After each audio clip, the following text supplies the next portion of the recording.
नमस्कार दोस्तों, मैं न्यूट्रिशनिस्ट हरिंदर सिंह वालिया अमन हेल्थ गाइड यूट्यूब चैनल पर आप सबका स्वागत करता हूं।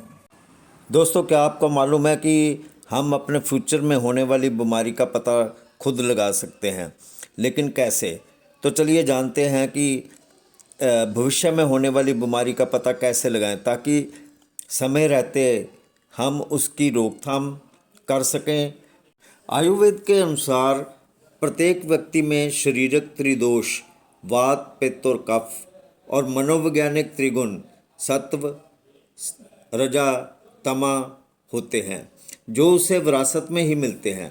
इन दोषों और त्रिगुणों की प्रबलता व्यक्ति के शारीरिक और मनोवैज्ञानिक लक्षणों के बारे में बताती है। इंसान की प्रकृति उसको होने वाले रोग की स्थिति का पहले से ही अनुमान लगा लेती है। आयुर्वेद के अनुसार किसी भी इंसान की नेचर, बॉडी स्ट्रक्चर, उसकी नींद, उसके बाल, उसकी फिजिक देखकर उसकी प्रकृति का अंदाज़ा लगाया जा सकता है और यह भी जान सकते हैं कि वह भविष्य में वह किस बीमारी से पीड़ित हो सकता है। आयुर्वेद के अनुसार 3 तरह की मुख्य तौर पर प्रकृति होती है, वात पित्त कफ। अब कैसे जाने कि कौन किस प्रकृति वाला है? अगर आपकी आदत में लचीलापन है, या आप उत्साही हैं, या आपकी फिजिक पतली दुबली है, आपके बाल पतले सूखे लहराते हुए हैं, या फिर आपकी चलने की शैली तेज़ और अस्थिर है। इसके अलावा आपका वज़न आसानी से नहीं बढ़ता। बात करें अगर नींद की, तो अगर आपकी नींद खराब और अशांत होती है, या आपकी वाणी तेज़ निर्णायक, या आप अधिक बोलते हैं, या फिर आप जल्दी से सीख जाते हैं और जल्दी से ही भूल जाते हैं, तो आप वात प्रकृति के हो सकते हैं। इस प्रकृति के जो लोग हैं उनको पैरालिसिस, मस्कुलोस्केलेटल विकार, गठिया, कब्ज, त्वचा दोष, अनिद्रा, बांझपन, सिजोफ्रेनिया और कुपोषण के ये लोग शिकार हो सकते हैं। ये हमें पता लग गया कि भविष्य में ये लोग इसके शिकार हो सकते हैं, तो हम इसकी रोकथाम कैसे कर सके वात प्रकृति वाले की। ये लोग गर्मियों में दिन में 1 घंटे की नींद लें, लंबे शारीरिक और मानसिक तनाव के बीच आराम करें, एक बार में काम करने से बचना चाहिए, यानी लगातार काम नहीं करना चाहिए, अत्यधिक व्यायाम, टहलना, लंबे समय तक खड़े रहना, ज़्यादा बोलना, ज़्यादा सोचना, ज़्यादा सहवास करना, ज़्यादा यात्रा करना, इन चीज़ों से बचना चाहिए। योग और ध्यान वात को नियंत्रित करने में बहुत मदद करते हैं। शांत संगीत सुनना और खुश रहना भी इनके लिए ज़रूरी है। इनका भोजन चिकना, भारी, गरम और ताज़ा होना चाहिए। आहार में इन्हें गरम दूध, मीठे फल, मेवे, मक्खन इनके आहार में शामिल होने चाहिए। चलिए अब जानते हैं कि पित्त प्रकृति वाले जो लोग हैं वो कैसे होते हैं। तो अगर आप महत्वाकांक्षी, तेज, नेता टाइप होने के साथ साथ दोस्ताना प्रवृत्ति के और साहसी हैं, तो आप पित्त प्रकृति के हो सकते हैं।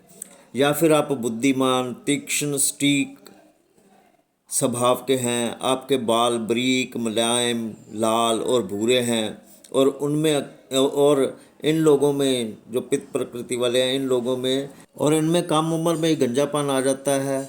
यह मध्यम गति और सटीक चलते हैं।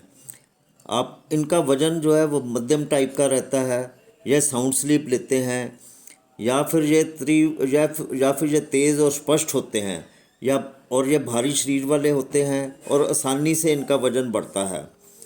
अगर ऐसा है तो ये पित्त प्रकृति वाले होते हैं। इस प्रकृति वालों को जो रोग है वो कौन कौन से हो सकते हैं?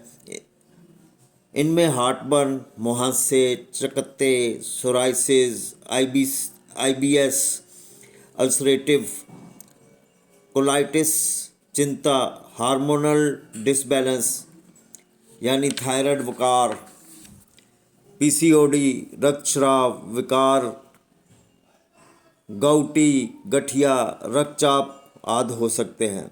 अब इनके रोकथाम के लिए क्या करें?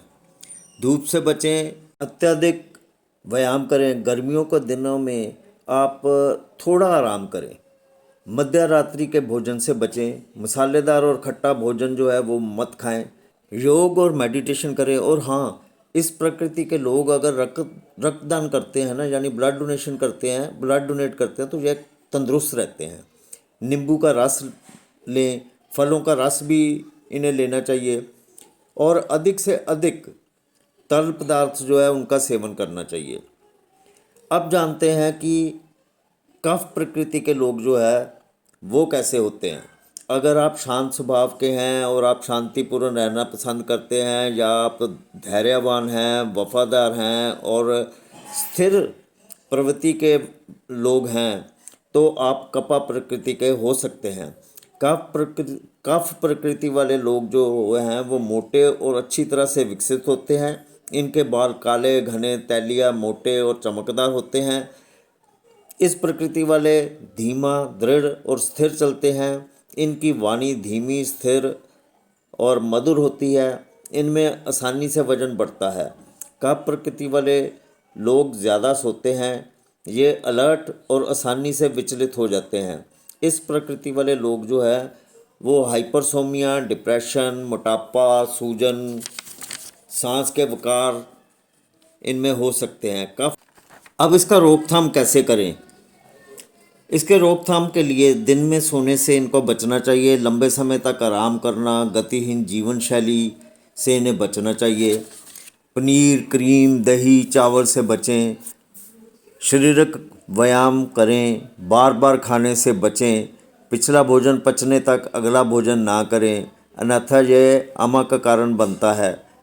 इन्हें गरम, हल्का और डाइजेस्टिव होने वाला आहार लेना चाहिए और इनको भाप लेने की भी सलाह दी जाती है।